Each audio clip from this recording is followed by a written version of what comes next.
भक्तजनों, माताओं, बहनों, सादर जय श्री कृष्ण। हमारे YouTube चैनल में आप सभी का बहुत बहुत स्वागत है। मैं हूं आपके साथ आचार्य धर्मेंद्र शास्त्री। आज हम आपको अधिक मास के मल मास के पुरुषोत्तम मास के 27वें अध्याय की कथा सुनाने जा रहे हैं। इस कथा को अधिक मास के मल मास के 27वें दिन श्रवण करना चाहिए। अधिक मास मल मास जो कि प्रत्येक 3 वर्ष में आता है और इसे पुरुषोत्तम मास के रूप में माना जाता है। साक्षात नारायण का स्वरूप इस महीने को माना गया है और जो मनुष्य प्रभु से प्रार्थना करता है या फिर इस महीने प्रातः ब्रह्म मुहूर्त में उठ करके स्नान करता है, उपाय करता है और अधिक मास के निमित्त दान पुण्य करता है, उसे अनंत और अक्षय पुण्य फल की प्राप्ति होती है तथा उसके जीवन की समस्त मनोकामनाएं पूर्ण हो जाती है। तो अब हम आपको अधिक मास के 27वें अध्याय की कथा सुनाने जा रहे हैं। बोलिए श्री पुरुषोत्तम भगवान की जय, श्री वृंदावन बिहारी लाल की जय, गोपाल कृष्ण भगवान की जय। गुरुर् ब्रह्मा गुरुर्विष्णु गुरुर्देवो महेश्वरा, गुरुः साक्षात् परब्रह्म तस्मै श्री गुरुवे नमः। श्री अखंड मंडलाकारं व्याप्तं येन चराचरं तत्पदं दर्शितं येन तस्मै श्री गुरुवे नमः। सच्चिदानंद रूपाय विश्वोत्पत्त्यादि हेतवे तापत्रय विनाशाय श्री कृष्णाय वयं नमः। कृष्णाय वासुदेवाय हरये परमात्मने प्रणतः क्लेशनाशाय गोविंदाय नमो नमः। वसुदेव सुतं देवं कंस चाणूरमर्दनम देवकी परमानंदम कृष्णं वंदे जगद्गुरुं। वरह पीडं नटवर वपुः कर्णयोः कर्णिकारं बिभ्रद्वास कनकपीशं वेजयन्तीं च मालां।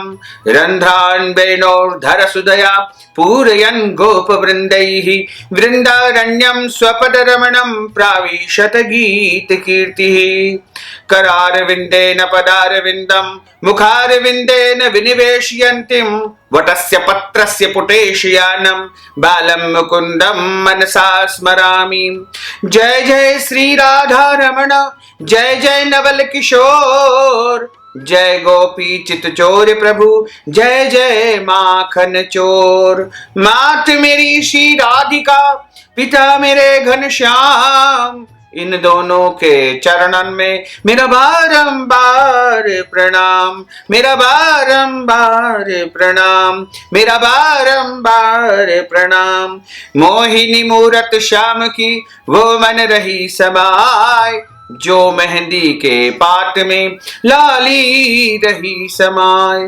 धन यौवन एक दिन उड़ जाएंगे जैसे उड़े कपूर, मन मूर्ख तू राम भज क्यों चाटे जग धूर। बोलिए श्री पुरुषोत्तम भगवान की जय, श्री वृंदावन बिहारी लाल की जय, गोपाल कृष्ण भगवान की जय, मोर मुकुट बंसी वाले की जय, श्री गिरिराज धरण की जय, श्री गोवर्धन नाथ भगवान की जय, श्री वल्लभाधीश की जय, श्री गुसाई जी महाराज की जय, श्री यमुने महारानी की जय। भक्तजनों, अब हम आपको अधिक मास के 27वें अध्याय की कथा सुनाने जा रहे हैं। श्री नारायण बोले कि हे नारद जी, इस प्रकार वाल्मीकि मुनि के कहकर चुप होने पर दृढ़ धनवा राजा ने उनको नमस्कार किया, उनको प्रणाम किया। फिर भक्ति पूर्वक अपनी पत्नी के साथ में मुनिराज का पूजन अर्चन किया। पूजा को अंगीकार करके मुनिराज आशीर्वाद देते हुए बोले कि हे राजन, तेरा कल्याण हो। अब मैं पाप नाशिनी सरयू नदी को संध्या करने के लिए जा रहा हूं। इस समय सायंकाल का समय हो गया है। ऐसा कहकर वाल्मीकि मुनि वहां से तत्काल चले गए। राजा दूर तक वाल्मीकि जी को पहुंचा करके अपने महल में पुनः लौट करके आ गया और अपनी गुण सुंदरी रानी से बोला, हे सुंदरी, राग द्वेष लोभ मोह मद मात्सर्य इन 6 शत्रुओं से भरे हुए गंधर्व रूपी नगर के समान इस असार संसार में मनुष्यों को क्या सुख है। कीड़ा विष्टा तथा राख, नामधारी और वात पित्त कफ से युक्त, मलमूत्र रक्त से व्याप्त इस देह से क्या मोह है।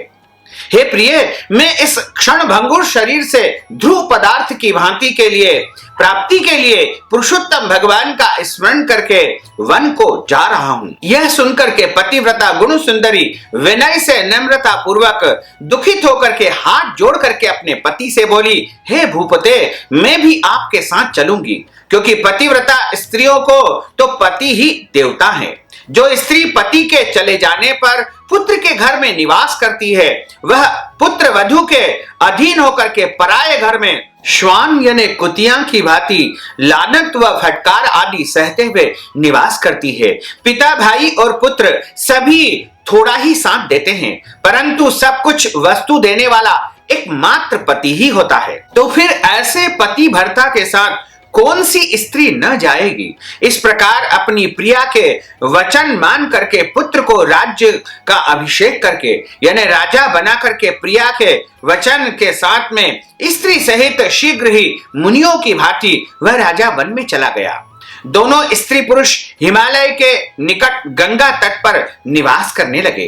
हे नारद, पुरुषोत्तम मास के आने पर विधि पूर्वक तीनों समय स्नान करके पुरुषोत्तम भगवान का स्मरण करते हुए अपनी पत्नी के सहित वह कठोर तपस्या करने लगा। ऊपर को दोनों हाथ किए बिना किसी सहारे पैर के अंगूठे के बल खड़ा हो गया। आकाश में दृष्टि लगाए हुए निराहार रहकर राजा भगवान श्री कृष्ण के पवित्र नामों को जपने लगा। इस प्रकार व्रत की विधि में स्थित हुए तपोनिधि राजा की पतिव्रता रानी उसकी सेवा में तत्पर रहती थी। ऐसा करते समय पुरुषोत्तम मास के व्यतीत होने पर वहां छोटी छोटी घंटिकाओं के जाल से बचता हुआ एक सुशोभित विमान आ चुका था। पुण्यशील और सुशील दोनों हरिगणों के सहित आए हुए उस विमान को देख करके राजा स्त्री सहित आश्चर्य में पड़ गया। विमान में बैठे हुए दोनों भगवान के दूतों ने, भगवान के गणों ने रानी सहित उस राजा को नमस्कार किया और देवदूतों ने उन दोनों को विमान पर बिठा लिया।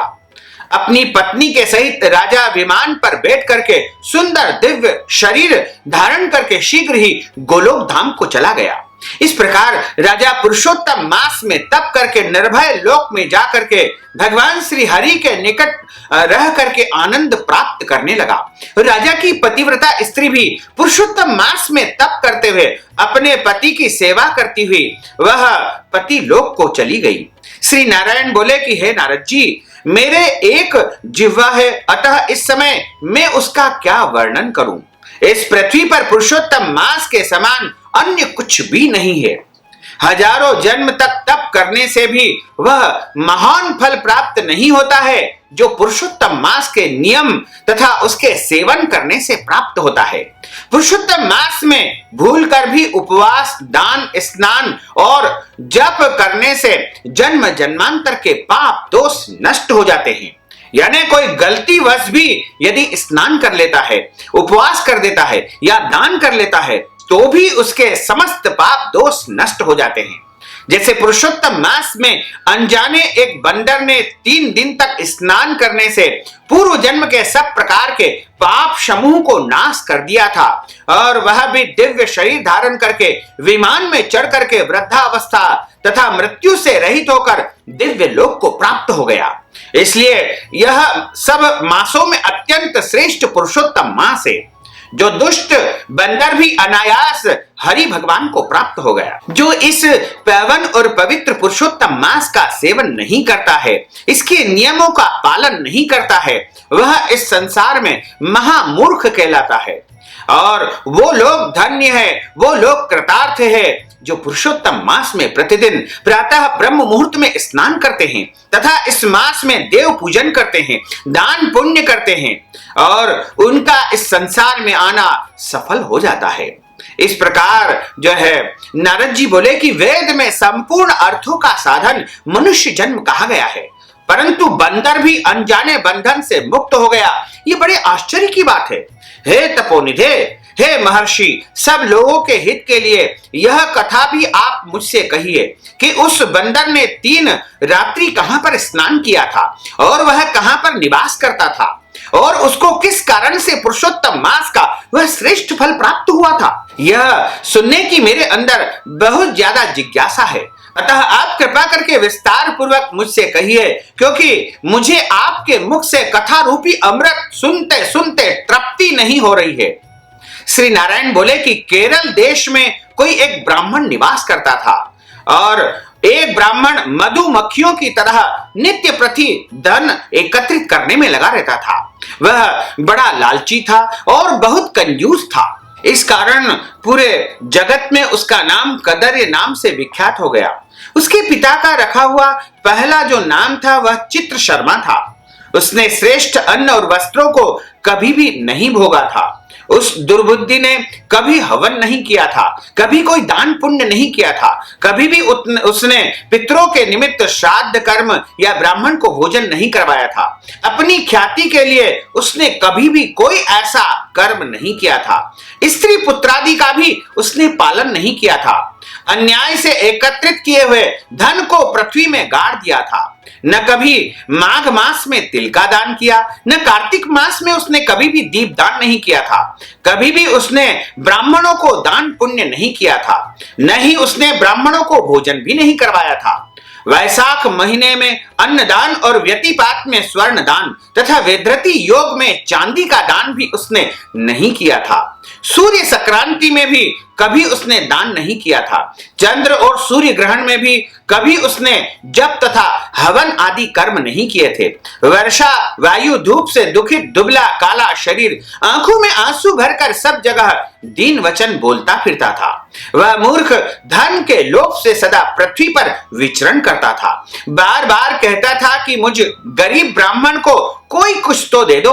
वह ब्राह्मण सायंकाल गो दूते समय तक कहीं भी नहीं बैठता था। वह जहां भी जाता था लोग उसका धिक्कार करते थे और इससे वह जला भुना उद्विग्न मन वाला घूमता फिरता रहता था। उसका एक मित्र था जो कि वन में विचरण करने वाला माली था।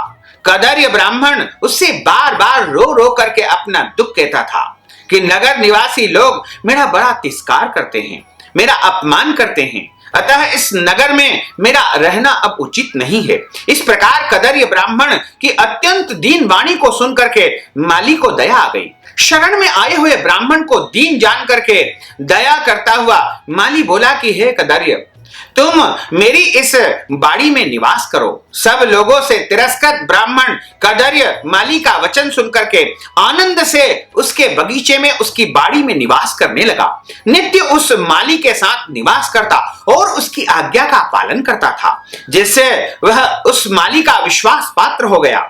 माली ने उस ब्राह्मण को अपना समझ करके अत्यंत विश्वास के साथ में वाटिका उसको सौंप दी और अपने सब काम का भार भी उसे सौंप दिया। माली अपनी बाड़ी की चिंता को छोड़ करके राजमहल में अब नौकरी करने लगा। राजद्वार द्वार में अत्यंत कार्य होने से माली पराधीन हो गया और अपने बाग बगीचे में नहीं जा पाता था।